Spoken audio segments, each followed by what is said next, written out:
When I can do a film in 57th year and take national award, ಬರೀ film ಅಲ್ಲ, ನೀವೇನು aspire ಮಾಡಿರ್ತೀರ ನಿಮ್ life ಅಲ್ಲಿ. C hurdles are part of everybody's life journey. Cinema ನೋಡದೆ ಹೊಟ್ಟೋದ್ರು, dubbing ಮಾಡ್ಕೊಟ್ರು, dubbing ಎಲ್ಲ ಪೂರೈಸ್ಬಿಟ್ಟು ಬರೀ dubbing ಅಲ್ಲಿ ಅವ್ರ ಪೋರ್ಷನ್ ಮಾತ್ರ ನೋಡಿರ್ತಾರೆ, ಎಲ್ಲೂ ಮಿಕ್ಕಿದ ಪೋರ್ಷನ್ ಎಲ್ಲ ನೋಡಿರಲ್ಲ. ಅಂದ್ರು ಅವ್ರ ಪೋರ್ಷನ್ ನೋಡ್ಕೊಂಡೆ ಹೇಳಿದ್ರು, ನಮ್ಮನೆಗ್ ಬನ್ನಿ. ಒಂದ್ಸತಿ ಇಲ್ಲಿ ಹೊಸನಗರ, ಶಿವಮೊಗ್ಗ, ಆಗುಂಬೆಗೆಲ್ಲ ಲೊಕೇಶನ್ ನೋಡಕ್ ಬಂದಿದ್ದಾಮ್ರಿ ಅವನೊಬ್ಬ ಆಕ್ಟರ್, ಅವನ್ಗೆ ಹಾಕ್ಬೇಕು. ಈ ಕೇಮ್ ಅಲಾಂಗ್ ವಿತ್ ಅಸ್ ಒಂದು 3,500 ಕಿಲೋಮೀಟರ್ ಸುತ್ತಿದೀವಿ. ನಮ್ಮ ಕಲರ್ಸ್ ಕನ್ನಡದಲ್ಲಿ ಬರುವ ಆ ಒಂದು ರಾಮಾಚಾರಿ ಧಾರಾವಾಹಿಯ ನಟ ರಿತ್ವಿಕ್ ಕೃಪಾಕರ್, ನಮ್ಮ ಕೃಪಾಕರ್ ಸರ್ ಅವರ ಮಗ. ಒಂದು ಸ್ವಂತ ಐಡೆಂಟಿಟಿ. ಹೌದು, ಈಗ ಆತನ ಐಡೆಂಟಿಟಿ ಅವನೇ ಸೃಷ್ಟಿ ಮಾಡ್ಕೊಂಡಿದ್ದಾನೆ. ನಾವು ಹೋಗಿದ್ ಕಡೆ ಸುಮಾರು ಕಡೆ ರಾಮಾಚಾರಿ ಅವ್ರ ತಂದೆ ಅಂತಾನೆ ಮಾತಾಡಿಸ್ತಾರೆ. ಅಂದ್ರೆ ಆ ಡೀಟೇಲಿಂಗ್ ಬಗ್ಗೆ ಆಗಿರ್ಲಿ, ಆ ಕೆಲಸದಲ್ಲಿ ಮಾಡೋದ್ರಲ್ಲಿ ಡಿವೋಷನ್ ಆಗಿರ್ಲಿ, ಅದೊಂದು ಡೆಡಿಕೇಶನ್ ಆಗಿರ್ಲಿ, ಅದು ಅವ್ರ ಶೂಟಿಂಗ್ ಸ್ಪಾಟ್ ಅಲ್ಲಿ ಎತ್ ಕಾಣ್ತಾ ಇತ್ತು. ನಮ್ಮ ಜೊತೆಗೆ ಸರ್, ಈಗ ಎಷ್ಟೇ ನೀವ್ ಹೇಳ್ತಾ ಇದ್ರಿ ವಿಜಯ್ ಸರ್ ಬಗ್ಗೆ ಒಂದಿಷ್ಟು ಅನುಭವಗಳು, ಅವ್ರು ಯಾವ ತರ ಡೆಡಿಕೇಟೆಡ್ ಆಗಿದ್ರು. ಅವರು ಅಗಲಿದಾಗ ನಿಮಗೆ ಮೊದಲನೇ ಸುದ್ದಿ ನಿಮಗೆ ಹೇಗ್ ಬಂತು? ಅದ್ರ ಬಗ್ಗೆ ಏನಾದ್ರು, ಅಥವಾ ನಿಮಗೆ ಆ ಪಾಯಿಂಟ್ ಆಫ್ ಟೈಮ್ ಅಲ್ಲಿ ಏನ್ ರಿಯಾಕ್ಷನ್ ಇತ್ತು ನಿಮ್ಗೆ? ಏನಿಲ್ಲ, ಆಕ್ಸಿಡೆಂಟ್ ಆಗ್ಬಿಟ್ಟಿದೆ. ನೈಟು ಸಂಜೆ 6-6:30 ನಂತರ ಮಾತಾಡಿದ್ದಾನೆ. ರಾತ್ರಿ 11:30 ರೇಂಜಲ್ಲಿ ಆಕ್ಸಿಡೆಂಟ್ ಆಗಿದೆ. ಮಾತಾಡಿ ಅವರು ಹೆಂಗ್ ಪಬ್ಲಿಸಿಟಿ ಮಾಡೋಣ, ಪಬ್ಲಿಸಿಟಿಗಿಂತ ಪ್ರಮೋಷನ್ ಹೆಂಗ್ ಮಾಡೋಣ. ಸೊ ಅವ್ರಿಗೆ ಭಾರಿ ಕನ್ಸಿತ್ತು, ಮಮ್ಮೂಟಿ ಅವ್ರನ್ನ, ಕಮಲ್ ಹಾಸನ್ ಅವ್ರನ್ನ, ಹಿಂಗೆ ಸ್ವಲ್ಪ ಆಶೀಶ್ ವಿದ್ಯಾರ್ಥಿ ಅವ್ರು ಯಾರ್ಯಾರು ನ್ಯಾಷನಲ್ ಅವಾರ್ಡ್ ತಗೊಂಡಿದ್ದಾರೆ ಅವ್ರನ್ನೆಲ್ಲ ಕಾಲ್ ಮಾಡಿ ಕಾಂಟ್ಯಾಕ್ಟ್ಸ್ ಗಳ ಮೂಲಕ ಹಿಡಿದು ಅವ್ರದೆಲ್ಲ ಬೈಟ್ಸ್ ತಗೊಂಡು ಎಲ್ಲ ನ್ಯಾಷನಲ್ ಅವಾರ್ಡ್ ವಿನ್ನರ್ಸ್ ಕೈಲಿ ಹೇಳ್ಸೋಣ ಸರ್ ಈ ಚಿತ್ರ ನೋಡಿ ಅನ್ಬಿಟ್ಟು. ಯಾಕಂದ್ರೆ ನಾನು ನ್ಯಾಷನಲ್ ಅವಾರ್ಡ್ ತಗೊಂಡಿರೋದ್ರಿಂದ ಸ್ಪಂದಿಸ್ತಾರೆ ಅಂತ ಹೇಳೋನು. ಅದ್ರ ಬಗ್ಗೆನೂ ಮಾತಾಡ್ದ ಸಂಜೆ. ನಾನು ನೆಕ್ಸ್ಟ್ ವೀಕ್ ಅಲ್ಲಿ ಬರ್ತೀನಿ ಮರಿ ಬ್ಯಾಂಗ್ಳೂರ್ಗೆ. ಅವಾಗ ಒಂದು ಚಾರ್ಟ್ ಔಟ್ ಮಾಡ್ಕೊಳ್ಳೋಣ, ನಿಂದು ಬೇರೆ ಕಮಿಟ್ಮೆಂಟ್ಸ್ ಇದ್ರೆ ಫ್ರೀ ಮಾಡ್ಕೊ, ಚೆನ್ನೈಗೆ ಕೇರಳಗೆಲ್ಲ ಹೋಗ್ಬರೋಣ ಅಂತ ಹೇಳಿದೆ. ಅವ್ನಿಗೆ ಫೋನ್ ಡಿಸ್ಕನೆಕ್ಟ್ ಮಾಡಕ್ ಇಷ್ಟ ಇಲ್ಲ ಅವತ್ತು, ಅದೇನ್ ಗೊತ್ತಿಲ್ಲ. ಆಮೇಲೆ ಸರ್ ಅದು ಆಮೇಲೆ ಇನ್ನೊಂದು ಏನು ಹೇಳ್ಬೇಕು ಅಂತಿದ್ದೆ ಅಂತಾನೆ ಪಾಪ. ನಂಗೆ ರಾತ್ರಿ 12:30 1 ಗಂಟೆಗೆ ಯಾರೋ ಫೋನ್ ಮಾಡ್ತಾರೆ, ಒಬ್ರು ಪತ್ರಕರ್ತರು, ಜರ್ನಲಿಸ್ಟ್. ಅವರು ಫೋನ್ ಮಾಡಿ, ಏನ್ ಸರ್ ಗೆಳೆಯ ಹಿಂಗ್ ಮಾಡ್ಕೊಂಡ್ಬಿಟ್ಟಿದ್ದಾನೆ ಅಂತಾರೆ. ಫಸ್ಟ್ ಆಫ್ ಆಲ್ 12:30 ಫೋನ್ ಎತ್ತದೆ, ಶಾಕಿಂಗ್ ಆಗಿರುತ್ತೆ, ಹಾರ್ಟ್ ಬ್ರೇಕಿಂಗು. ಗೆಳೆಯ ಹಿಂಗ್ ಮಾಡ್ಕೊಂಡ್ಬಿಟ್ಟಿದ್ದಾನೆ ಅಂದ, ಯಾವ ಗೆಳೆಯ, ಏನಾಯ್ತು ಅಂತ ನನ್ ಗಾಬರಿ, ನಿದ್ರೆಯಿಂದ ಎದ್ದು. ವಿಜಯ್ ಗೊತ್ತಾಗಿಲ್ವಾ? ವಿಜಯ್ದು. ಯಾವ ವಿಜಯ್ದು ಅಪ್ಪಾಜಿ? ಏನು ಯಾವ ವಿಜಯ್ ಗೊತ್ತ? ನನ್ಗೆ ಸುಮಾರು ವಿಜಯ್ಗಳು ಗೊತ್ತು. ಯಾಕೆ? ನಿಮ್ ಹೀರೋದು ಸರ್, ಮಲ್ಕೊಂಡವ್ರು ಆರಾಮಾಗಿ ಅಂದ್ರು. ಹಂಗಂದ್ರೆ ಅಂದೆ, ಕೋಮ ಗೊತ್ತಾಗಿಲ್ವಾ ಅಂದ್ರು. ಹುಡುಗಾಟ ಆಡ್ಬಿಡಿ ಅಂತ ಸೀರಿಯಸ್ ಆಗಿ ಹೇಳಿದೆ. ಈ ವಿಚಾರದಲ್ಲಿ ಯಾರು ತಮಾಷೆ ಮಾಡ್ತಾರಪ್ಪಾಜಿ? ನಂಗೆ ಕೆಲವು ವಲಯದಲ್ಲಿ ಅಪ್ಪಾಜಿ ಅಂತ ಕರೀತಾರೆ. ಏನಪ್ಪಾಜಿ ಇಂಥ ವಿಷಯ ತಮಾಷೆ ಮಾಡ್ತಾರ? ಅಯ್ಯೋ ಏನಾಯ್ತು, ಈಗ ಹೊರಡ್ಲಾ ಅಂದೆ. ಇಲ್ಲ, ಐಸಿಯುಲಿ ಇದ್ದಾನೆ, ನೀವು ಆರಾಮಾಗಿ ನಾಳೆ ಬನ್ನಿ ನೋಡೋಣ. ಏನಂತಾರೆ ಡಾಕ್ಟ್ರು ಅಂದೆ. ಈಗಲೇ ಏನು ಹೇಳಕ್ ಬರಲ್ಲ ಅಂದಿದ್ದಾರೆ. ನನ್ನ ವೈಫ್ಗೆ ಎಪ್ಸ್ಬಿಟ್ಟು ಹೇಳಿದೆ, ನಂಗೆ ಆಗ್ತಾ ಇಲ್ಲಮ್ಮ, ಬೆಂಗಳೂರು ಹೊರಡ್ತೀನಿ. ನೀವು ಹೋದ್ರೆ ಒಳಗೆ ಬಿಡಲ್ಲ. ನೀನು ಈಗ 1 ಗಂಟೆ, ನೀವು ಹೋಗಿ ಸೇರೋಷ್ಟ 3 ಗಂಟೆ ಆಗುತ್ತೆ. 3 ಗಂಟೆ ಆಸ್ಪತ್ರೆ ಒಳಗೆ ಬಿಡಲ್ಲ. ಒಳಗೆ ಬಿಟ್ರೆ ವಾರ್ಡ್ ಒಳಗಂತೂ ICU ಅಂತೂ ಬಿಡಲ್ಲ. Why you want to strain? ಬೆಳಿಗ್ಗೆ ಎದ್ದು 6 ಗಂಟೆಗೆ ಸ್ನಾನ ಮಾಡ್ಕೊಂಡು ಫ್ರೆಶ್ ಆಗಿ ಹೋಗುವ.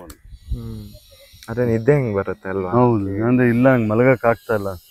ಅವಳು ಕೂತ್ಕೊಂಡು ಟೀ ಮಾಡಿದ್ಲು, ರಾತ್ರಿ ಎಲ್ಲ ಮಾತಾಡ್ತಾ ಇದೀವಿ. ಯಾರಿಗಾರು ಮಾಡಿ ಕೇಳದ ಹೇಳಿರೋ ವ್ಯಕ್ತಿ ಜಿನ್ಯೂನ್ ಅಮ್ಮ, ಸುಳ್ಳು ಹೇಳಕ್ ಸಾಧ್ಯ ಇಲ್ಲ. ಆಮೇಲೆ ಈ ಸಮಯದಲ್ಲಿ ಇನ್ಯಾರಿಗೋ ಮಾಡಿ ನಾವು ಟೆನ್ಷನ್ ಮಾಡಕ್ಕಿಂತ ಲೆಟ್ ಅಸ್ ವೇಟ್ ಅಂತ. ಅಷ್ಟರಲ್ಲಿ ಸೋಷಿಯಲ್ ಮೀಡಿಯಾ 1-2 ಕಡೆ ಬಂದ್ಬಿಟ್ಟಿತ್ತು, ಅಪಘಾತಕ್ಕೆ ಇದಾಗಿದ್ದಾರೆ ಅಂತ. ಆಮೇಲೆ brain dead. Next day morning ಹೋದಾಗ ಆಸ್ಪತ್ರೆಯಲ್ಲಿ ಅವತ್ತೇ ಫಸ್ಟ್ ಟೈಮ್ ಅವರ ಬ್ರದರ್ಸು ಸಿಸ್ಟರ್ ಇಲ್ಲ ಎಲ್ಲರನ್ನು ಮೀಟ್ ಮಾಡಿದ್ ನಾನು. 2.5 ವರ್ಷ ನನ್ನ ಜೊತೆ ಟ್ರಾವೆಲ್ ಮಾಡಿದ್ದಾನೆ. ಅವ್ರು ಯಾರಿಗೂ ನಂಗೆ ಪರಿಚಯ ಇಲ್ಲ, ಅವ್ರಿಗೂ ಯಾರು ನಾನು ಯಾರು ಅಂತ ಗೊತ್ತಿಲ್ಲ. ತಲೆದಂಡ ಮಾಡ್ತಾನೆ ಅಂತ ಎಲ್ರಿಗೂ ಗೊತ್ತು. ಅವರ ಅಣ್ಣನೂ ಹೇಳಿದ್ರು, ಅವ್ರ ವಿರೂಪಾಕ್ಷ ಅವರು ಹೇಳಿದ್ರು, ಅವ್ರ ತಮ್ಮ ಸಿದ್ದುನು ಹೇಳಿದ್ರು.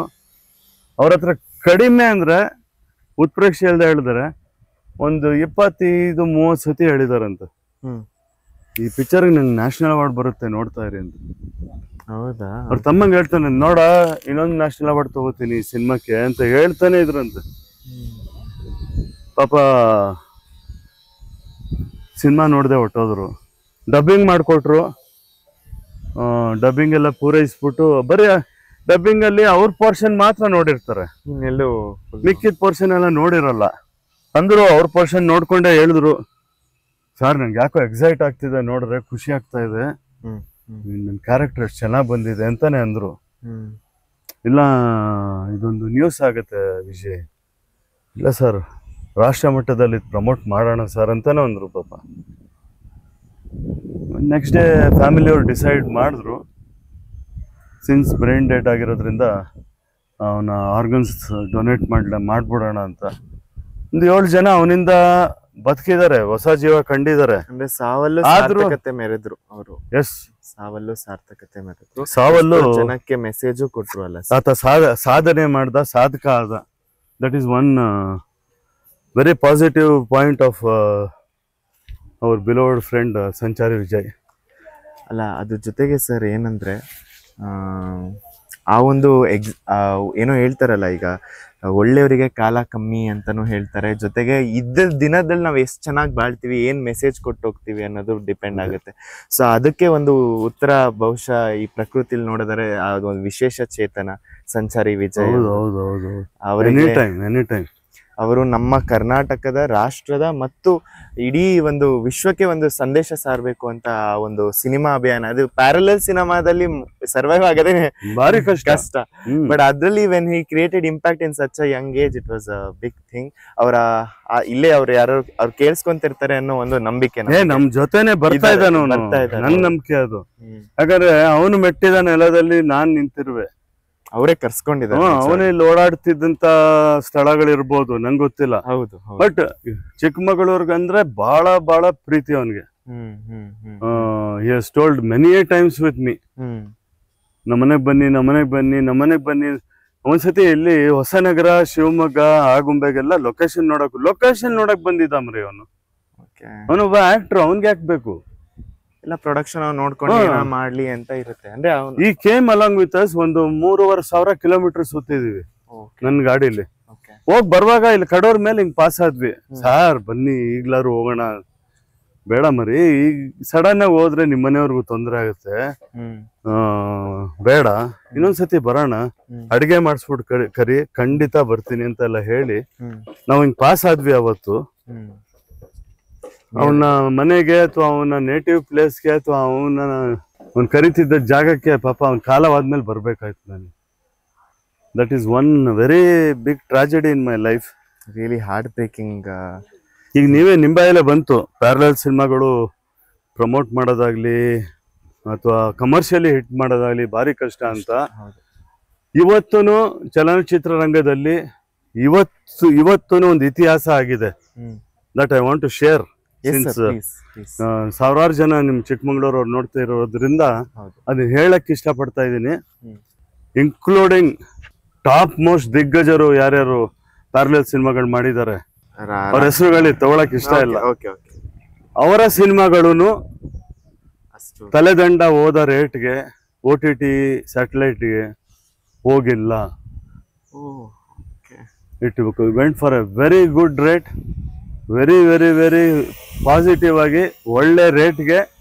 ಜಿ ಚಾನೆಲ್ ಅವರು ಸ್ಯಾಟಲೈಟ್ ತಗೊಂಡ್ರು, ZEE5 ಅವರು OTT ರೈಟ್ಸ್ ತಗೊಂಡ್ರು. ಅಂಡ್ ಮೇ ಬಿ ನನ್ಗನ್ಸುತ್ತೆ ಅದನ್ನ ವಿಜಯ ಮಾಡಿಸ್ಕೊಟ್ಟ ಅನ್ಸ್ತಾ ಇದೆ ನನ್ಗೆ.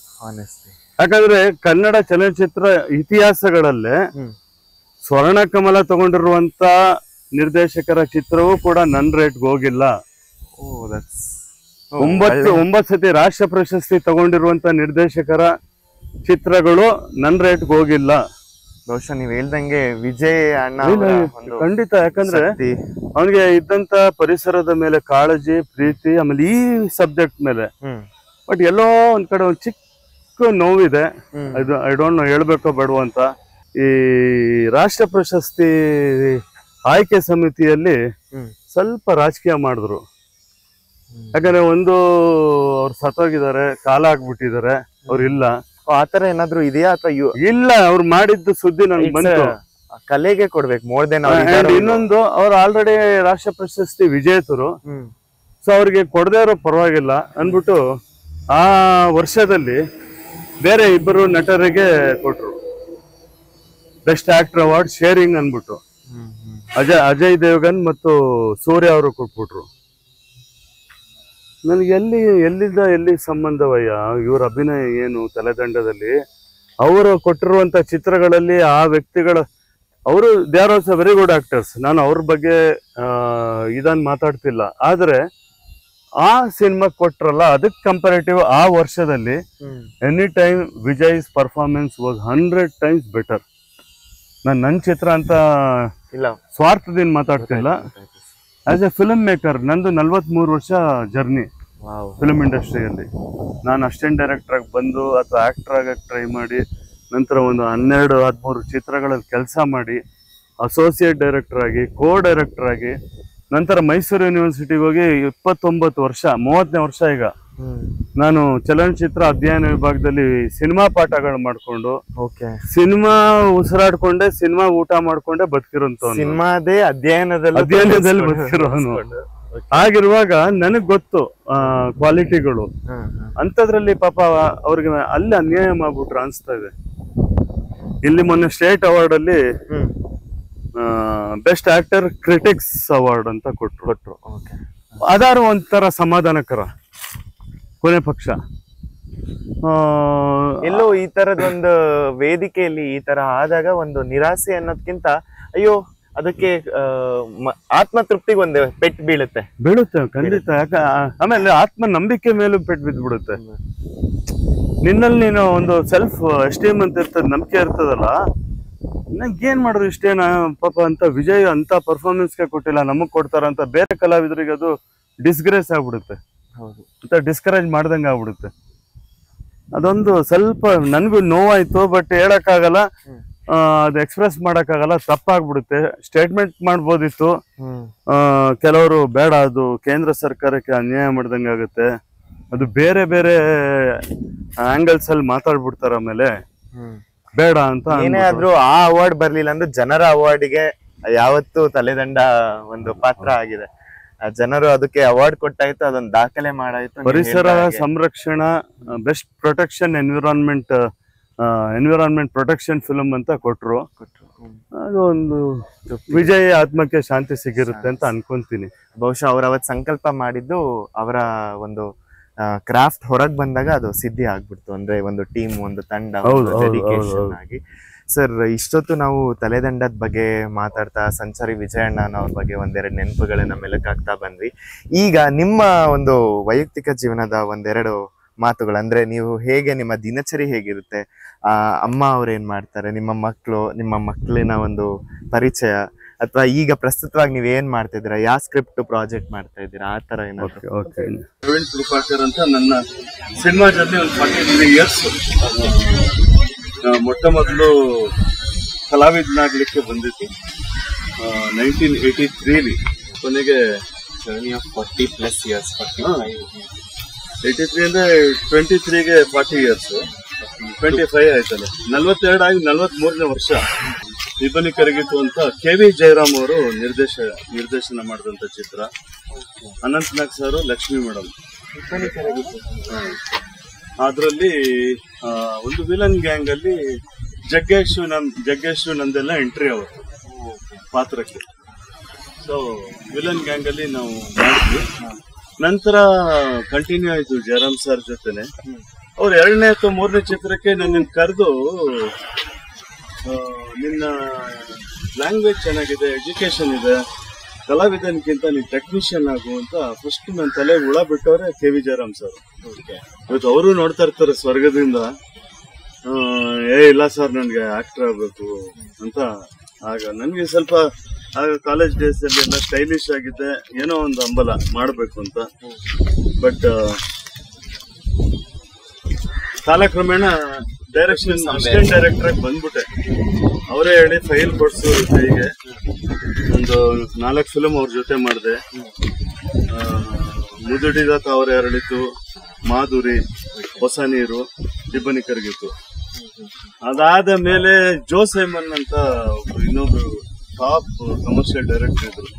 ವಿಷ್ಣುವರ್ಧನ್ ಅವರ ಸಾಹಸ ಸಿಂಹ ಜೋಡಿ ಎಲ್ಲ ದೊಡ್ಡ ದೊಡ್ಡ ಸೂಪರ್ ಹಿಟ್ ಫಿಲ್ಮ್ ಮಾಡಿದ್ದವರು. ಅವ್ರ ಹತ್ರ ಹೋಗಿ ಸೇರ್ಕೊಂಡೆ. ಅವ್ರ ಜೊತೆ ಪ್ರೇಮ ಜ್ಯೋತಿ, ಪ್ರೇಮ ಜಾಲ ಅಂತ 2 ಫಿಲ್ಮ್ ಮಾಡಿದೆ. ಒಂದು ಅರ್ಜುನ್ ಸರ್ಜಾ ಹೀರೋ, ಒಂದಕ್ಕೆ ಅನಂತ್ ನಾಗ್. ಇದ್ರ ಈ ಎಲ್ಲಾ ಸಿನಿಮಾಗಳಲ್ಲಿ ಚಿಕ್ಕ ಚಿಕ್ಕ ಕ್ಯಾರೆಕ್ಟರ್ಗಳು ಮಾಡ್ಕೊಂಡ್ ಬಂದೆ. Part of my journey.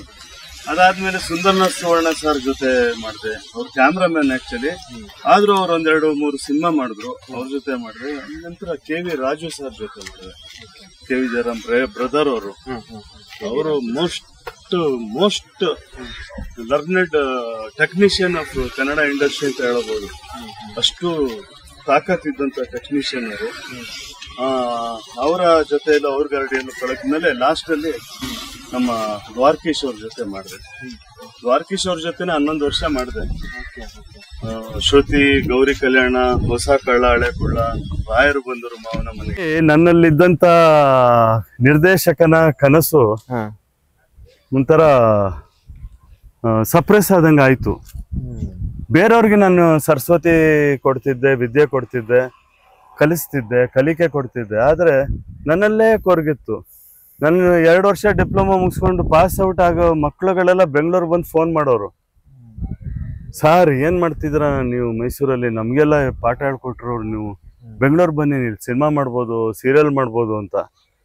ಹಾಗೆ ಕೊನೆಗೆ ನನ್ನಲ್ಲಿ ಇರುವಂತ ನಿರ್ದೇಶಕನನ್ನ ನಾನು ಮಲಗ್ಲಿಕ್ಕೆ ಕೊಡ್ಲಿಲ್ಲ. ಸಾಕ್ಷ್ಯಚಿತ್ರಗಳು, ರಾಜ್ಯ ಸರ್ಕಾರ ಮತ್ತು ಕೇಂದ್ರ ಸರ್ಕಾರದ ಇದನ್ನ ಮಾಡ್ಕೊಂಡು ಬಂದೆ. ಡಾಕ್ಯುಮೆಂಟರಿ ಫಿಲ್ಮ್ಸು, ಶಾರ್ಟ್ ಫಿಲ್ಮ್ಸು, ಒಂದ್ ಕೆಲವು ಕಾರ್ಪೊರೇಟ್ ಫಿಲ್ಮ್ಗಳು, ಅದೆಲ್ಲ ಈ ಟ್ರಾವೆಲ್ ಅಲ್ಲಿ ಮಾಡ್ಕೊಂಡ್ ಬಂದೆ. ಇವತ್ತು ನನ್ನ ಪ್ರತಿಯೊಂದು ಬ್ಯಾಚಿನ ವಿದ್ಯಾರ್ಥಿಗಳು ಅಟ್ಲೀಸ್ಟ್ ಒಂದು 25-30 ಜನ ಇಂಡಸ್ಟ್ರಿಯಲ್ಲಿ, ಮಾಧ್ಯಮದಲ್ಲಿ, ಮೀಡಿಯಲ್ಲಿ ಇದ್ದಾರೆ. ಎಲ್ಲಾ ಚಾನೆಲ್ಗಳಲ್ಲೂ ಇದ್ದಾರೆ. ಜಿ ಟಿವಿಲಿ ಇದ್ದಾರೆ. ಮುಖ್ಯಸ್ಥನಾಗಿ ಶರಣಯ್ಯ ತಿಮ್ಮಾಪುರ ಅಂತ ಅವ್ರ ಕತೆ ನೀವು ಮುಖ್ಯಸ್ಥನಾಗಿದ್ದಾನೆ. ಅಲ್ಲಿ ನಾನ್ ಫಿಕ್ಷನ್ ಹೆಡ್ ಆಗಿದ್ದಾನೆ. ಉದಯಾಲ್ ಇದ್ದಾರೆ, ಸುವರ್ಣಲ್ಲಿ ಇದ್ದಾರೆ, ಪಬ್ಲಿಕ್ ಟಿವಿಲಿ ಇದ್ದಾರೆ. ನ್ಯೂಸ್ ಮೀಡಿಯಾಗಳಲ್ಲಿ ಹೋಗಿ ಸೇರಿದ್ದಾರೆ. ಎಡಿಟರ್ಗಳಾಗಿ ಕೆಲಸ ಮಾಡ್ತಾ ಇದ್ದಾರೆ. ಸೊ ನನ್ನ 57ನೇ ವಯಸ್ಸಲ್ಲಿ ತಲೆದಂಡ ಮಾಡ್ಲಿಕ್ಕೆ ಕೈ ಹಾಕ್ತೀನಿ. ಅಲ್ಲಿವರೆಗೂ ನನ್ನಲ್ಲಿರೋ ನಿರ್ದೇಶಕನನ್ನ ಮಲಗ್ಲಿಕ್ಕೆ ನಾ ಕೊಡ್ಲಿಲ್ಲ. ಯಾಕೆ I am stressing and telling this age ಅಂದ್ರೆ, ಇದನ್ನ ನೋಡ್ತಿರೋ ಹಲವಾರು ಯುವಕರಿಗೆ ಒಂದು ಕಿವಿ ಮಾತು, ಡೋಂಟ್ ಗಿವ್ ಅಪ್ ಅಂತ. When I can do A film in 57th year and take national award, ಬರೀ ಫಿಲಮ್ ಅಲ್ಲ, ನೀವೇನು ಆಸ್ಪೈರ್ ಮಾಡಿರ್ತೀರ ನಿಮ್ಮ ಲೈಫಲ್ಲಿ, ಅದು hurdles are part of everybody's life journey. ಇವತ್ತಿನ ಜನರೇಷನ್ ಯೂತ್ಸ್ ಏನಂದ್ರೆ ಬೇಗ ಅಪ್ಸೆಟ್ ಆಗ್ಬಿಡ್ತಾರೆ, ಡಿಪ್ರೆಸ್ ಆಗ್ಬಿಡ್ತಾರೆ. ಹಂಗ ಆಗ್ಬೇಡಿ. ಎಲ್ಲದಕ್ಕೊಂದು ಟೈಮ್ ಅನ್ನೋದು ತಗೋತದೆ. ನಿಮ್ಮನ್ನ ಆದಷ್ಟು ಮೆಚ್ಯೂರ್ ಮಾಡ್ತಾ ಇರ್ತದೆ. ಅಲ್ಲಿವರೆಗೂ ಒಂದ್ ಫೈನ್ ಡೇ 140 ಕೋಟಿ ಜನರಲ್ಲಿ ಕೇವಲ 48-58 ಜನ ಹೋಗಿ ಸನ್ಮಾನ ಸ್ವೀಕಾರ ಮಾಡ್ತಾರೆ. ಅದ್ರಲ್ಲಿ ನಾನೊಬ್ಬ, ನನ್ನ ಶ್ರೀಮತಿ ಪ್ರೊಡ್ಯೂಸರ್ ಆಗಿ ಅವಳೊಬ್ಳು ಅಂದ್ರೆ it is A honour. It's pride of us. ನಮ್ಮ ಇಡೀ ಕರ್ನಾಟಕ ಆಗಿಲಿ ಇಡೀ ದೇಶದ ಒಂದು ಪ್ರೈಡ್. ಸೊ ನೆಕ್ಸ್ಟ್ ನನ್ನ ಹೆಂಡತಿ ಬಗ್ಗೆ ಹೇಳ್ಬೇಕು ಅಂದ್ರೆ, she is a special educator. ಅವಳು PhD ಇನ್ ಸ್ಪೆಷಲ್ ಎಜುಕೇಶನ್ ಮಾಡಿದಾಳೆ. ನಮ್ಮ ನಿರೀಕ್ಷೆ ಸಂಸ್ಥೆಯ ಸಂಸ್ಥಾಪಕಿ ಅವಳು. ಅಂಡ್ ಕೌನ್ಸಿಲಿಂಗ್ ಅಂಡ್ ಸೈಕೋಥೆರಪಿ ಅಂತ ಅವಳು ಮಾಡಿರುವಂತ PhD ಮೈಸೂರು ಯೂನಿವರ್ಸಿಟಿಲೇ ಮಾಡಿದ್ಲು. ಅಂಡ್ ನಮಗೊಬ್ಬ ಮಗ ಇದ್ದಾನೆ, ಒಂದೇ ಮಗ. ಮಕ್ಕಳ ಬಗ್ಗೆ ಕೇಳಿದ್ರಿ ನೀವು. ಎಷ್ಟೋ ಜನ ಇಂತ ಒಂದು ಅಪ್ರತಿಮ ತಂದೆಯನ್ನ ಪಡೆದು ಅವರಿಂದ ಐಡೆಂಟಿಟಿ ಪಡೆದ್ರೆ ಬಹುಶಃ ಎಷ್ಟೋ ಜನ ಗೊತ್ತಿಲ್ಲ. ನಮ್ಮ ಕಲರ್ಸ್ ಕನ್ನಡದಲ್ಲಿ ಬರುವ ಆ ಒಂದು ರಾಮಾಚಾರಿ ಧಾರಾವಾಹಿಯ ನಟ ಅವರ ಹೆಸರು ಅವರ ರಿತ್ವಿಕ್ ಕೃಪಾಕರ್, ನಮ್ಮ ಕೃಪಾಕರ್ ಸರ್ ಅವರ ಮಗ. ಅವ್ರದ್ದೊಂದು ಸ್ವಂತ ಐಡೆಂಟಿಟಿ. ಹೌದು, ಈಗ ಆತನ ಐಡೆಂಟಿಟಿ ಅವನೇ ಸೃಷ್ಟಿ ಮಾಡ್ಕೊಂಡಿದ್ದಾನೆ. ನಾವ್ ಹೋಗಿದ್ ಕಡೆ ಸುಮಾರು ಕಡೆ ರಾಮಾಚಾರಿ ಅವ್ರ ತಂದೆ ಅಂತಾನೆ ಮಾತಾಡಿಸ್ತಾರೆ. National award winner Praveen Krupakar ಅಂತ ಮಾತಾಡ್ಸಲ್ಲ. ಇವ್ರು ರಾಮಾಚಾರಿ ತಂದೆ ಅಲ್ವಾ ನೀವು ಅಂತಾರೆ. ಕೆಲವು ಯೂಟ್ಯೂಬ್ ಅಲ್ಲೆಲ್ಲ ನೋಡ್ಬಿಟ್ಟಿರ್ತಾರಲ್ಲ. ಹೌದು, they will call me and speak to me as Ramachari's father. ನಿಮಗೆ ಆಸ್ ಅ ಫಾದರ್ ಎಷ್ಟು ತುಂಬಾ ಗರ್ವ ಆಗುತ್ತೆ. ಅಂಡ್ ಮೋರ್ ದನ್ ದಟ್, ಆತನಿಗೆ ಯಾವುದೇ ತರವಾದಂತ ಹ್ಯಾಂಗಪ್ಸ್ ಬಂಧಗಳು ಇಲ್ಲ. ಹೇಳ್ದಲ್ಲ ಆಗ್ಲೇ ವಿಜಯ್ ಬಗ್ಗೆ ಹೇಳುವಾಗ ಹೇಳ್ದೆ, ಅದೇ ತರ ಇವನು ಕೆಲಸ ಮಾಡ್ದ ಸಹ ನಿರ್ದೇಶಕನಾಗಿ ತಲೆದಂಡಕ್ಕೆ. ಹೌದಾ? ಋತ್ವಿಕ್ ಕೆಲಸ ಮಾಡಿ 38 ದಿವಸನೂ ಪ್ರೊಡಕ್ಷನ್ ಅಲ್ಲಿ ಇದ್ದು ವಿಜಯ್ ಜೊತೆ ಒಡನಾಟ ಬೆಳೆಸ್ಕೊಂಡು, ಅಣ್ಣ ನೀವು ಅದ್ ಮಾಡ್ತೀರಾ ಅಣ್ಣ, ಇದ್ ಮಾಡ್ತೀರಾ ಅಣ್ಣ, ಕ್ಯಾರೆಕ್ಟರ್ ಮೂಡ್ ಅಲ್ಲಿ ಇದ್ದು ನಾರ್ಮಲ್ ಮೂಡ್ಗೆ ಹೆಂಗ್ ಬರ್ತೀರಾ ಅಣ್ಣ ಅಂತ ಎಲ್ಲ ಟಿಪ್ಸ್ ತಗೊಳ್ಳೋನು. ಅವನು ತಮ್ಮನ್ ತರನೇ ನೋಡ್ಕೊಂಡು ಪಾಪ ಪ್ರೀತಿ ಹಂಚೋನು ವಿಜಯ್. ಸೊ ಮೇ ಬಿ ಅದೆಲ್ಲ ಹೆಲ್ಪ್ ಮಾಡಿದ್ಯಾನೋ. ರಿತ್ವಿಕ್ ಒಂದು ವೇದಿಕೆಯಲ್ಲಿ ನಾನು ಕೇಳಿದೆ, ರಾಮ್ಜಿ ಅವರು ಈಸ್ ಅ ಪ್ರಾಮಿಸಿಂಗ್ ಆಕ್ಟರ್ ಅಂತ ಅನುಬಂಧ ಅವಾರ್ಡ್ಸ್ ಅಲ್ಲೂ ಕೂಡ ತುಂಬಾ ಸ್ಟ್ರೆಸ್ ಮಾಡಿ ಹೇಳಿದ್ರು. ಋತ್ವಿಕ್ ಅವರಿಗೆ ನಮ್ಮ ಇಡೀ ಚಿಕ್ಕಮಗಳೂರಿನ ಎಲ್ಲಾ ಜನತೆಯಿಂದ ಆಲ್ ದಿ ಬೆಸ್ಟ್, ಕಂಗ್ರಾಚುಲೇಷನ್ಸ್. ಅವರಿಂದ ಇನ್ನಷ್ಟು ಒಳ್ಳೊಳ್ಳೆ ಕಲಾ ಸೇವೆಗಳು ಕಾರ್ಯಗಳಾಗ್ಲಿ ಅಂತ ನಾವೆಲ್ಲ ಕೇಳ್ಕೊಂತೀವಿ. ಇನ್ನೇನಾದ್ರೂ ಮಗನ್ ಬಗ್ಗೆ? ಇಲ್ಲ, ಅವನು ಸಿನಿಮಾ ಮಾಡ್ಬೇಕು ಅನ್ನೋದೇ ಅವನ್ ಗುರಿ. ಅವನ್ ಆಕ್ಚುಲಿ ಸೀರಿಯಲ್ ಹೋಗಕ್ಕೆ 2 ಸೆಕೆಂಡ್ ಯೋಚನೆ ಮಾಡ್ದ. ನಂದು ಇಲ್ಲ ಮಗನೆ, ಅದೊಂಥರ ಅನುಭವ, ಒಂದು ಡಿಸಿಪ್ಲಿನ್ ಕಲಿಬಹುದು. How to take the lights, how to react in front of a limited space. ಈಗ ನಾಟಕ ಅವ್ನು ರಂಗಭೂಮಿಯಿಂದ ಬಂದಿದ್ದು, ಮಂಡ್ಯ ರಮೇಶ್ ಅವರ ಶಿಷ್ಯ ಅವನು. ನಟನ ತಂಡದಲ್ಲಿ ಒಂದು 280-300 ಶೋಗಳು ಮಾಡಿದಾನ ಅವನು. ಎಲ್ಲ ಪ್ರಮುಖವಾದಂತ ಪಾತ್ರಗಳನ್ನ ಮಾಡಿ completely into theatre acting. So ಅವನ್ಗೆ ಹೇಳ್ದೆ, ಅವನು ಸ್ಟ್ರೇಟ್ ನಿನ್ಗೆ ಯಾರು ಲಾಂಚ್ ಮಾಡ್ಬಿಡಲ್ಲ ಮಗನೆ, ಇದ್ರಲ್ಲಿ ಒಂಚೂರು ಕಲಿ, ಆಮೇಲೆ ಒಂದಷ್ಟು ಕಾಂಟ್ಯಾಕ್ಟ್ಸ್ ಬೆಳೆಯುತ್ತೆ ಅಂತ. ಈಗ 3.5 ವರ್ಷ ಆಯ್ತು ರಾಮಾಚಾರಿ ಶುರುವಾಗಿ. ಈ ವರ್ಷಾಂತ್ಯಕ್ಕೆ ಅದು ಎಂಡ್ ಆಗತ್ತಂತೆ. ಸೊ 2026 ಅಲ್ಲಿ ಅವನ ಸಿನಿಮಾ ಸಿಲ್ವರ್ ಸ್ಕ್ರೀನ್ ಪಾದಾರ್ಪಣೆ ಪ್ಲಾನ್ ಮಾಡ್ಕೊಂಡಿದ್ದಾನೆ. ಕೆಲವು ಬರ್ತಾ ಇದೆ ಪ್ರಪೋಸಲ್ಸ್. ಒಳ್ಳೆ ಪ್ರೊಡಕ್ಷನ್ ಹೌಸ್, ಒಳ್ಳೆ ಬ್ಯಾನರ್ ಬಂದ್ರೆ ಖಂಡಿತ ಮಾಡಕ್ಕೆ ರೆಡಿ ಇದ್ದಾನೆ. 2026 ವರ್ಗೂ ನಮಗೆ ಸ್ಯಾಟಿಸ್ಫೈ ಆಗುವಂತದ್ದು ಯಾವ್ದು ಬರ್ದಿದ್ರೆ ನಮ್ಮ ಬ್ಯಾನರ್ ಇಂದಾನೆ ಲಾಂಚ್ ಮಾಡುವ ಆಲೋಚನೆ. ಸಮಾಜಮುಖಿ ಸಬ್ಜೆಕ್ಟ್ ನ ವರ್ಕ್ ಮಾಡ್ತಾ ಇದೀವಿ. ಇನ್ಫ್ಯಾಕ್ಟ್ ಆ ವರ್ಕ್ ಅಲ್ಲೇ ಇದ್ದೆ ಇವತ್ತು.